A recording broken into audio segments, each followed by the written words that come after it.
অভিযোগ মন্তেশ্বরের তৃণমূল নেতা আহমেদের। মুর্শিদাবাদ হিংসায় দায় সিদ্দিকুল্লাহর ভাইয়েরা। জেমিয়েতে তো ওনার বিরুদ্ধে বাইট দিয়েছেন, উনি মুর্শিদাবাদে তো ওনার বিরুদ্ধে বিক্ষোভ হচ্ছে।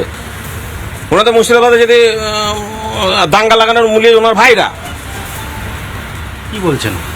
হ্যাঁ, আমি বলছি মুর্শিদাবাদে যেখানে গন্ডগোল হলো, তার এই গন্ডগোলের পেছনে সিদ্দিকুল্লাহ চৌধুরী।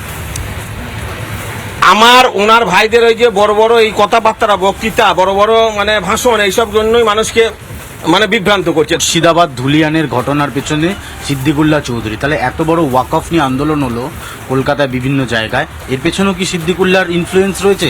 এরকম একটা মানে উন্মত্ত আন্দোলন। উনি মুসলিমদের ধোকা দিচ্ছেন।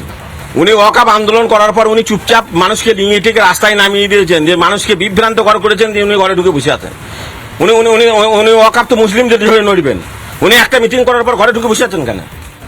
উনি মানুষকে বিভ্রান্ত করছেন। তাহলে দেখার পর উনি কলকাতায় মিটিংটা ডেকে আগুন লাগিয়ে দিলেন, কলকাতার রেড রোডে আগুনটা লাগিয়ে দিলেন, ঘরের ভেতরে বসে গেলেন। সেই আজ তো এই থেকে বিভিন্ন জায়গায় মন্তেশ্বরে পড়ছে, মুর্শিদাবাদে পড়ছে, আপনার বীরভূমে পড়ছে, বিভিন্ন জায়গায় পড়ছে। তাহলে উনি দেখিয়ে টিকে মানুষকে, সাধারণ মানুষকে খেপিয়ে নিয়ে গেলেন সেখানে, দিয়ে উনি এই থেকে ঘরে গর্ত বসে গেলেন।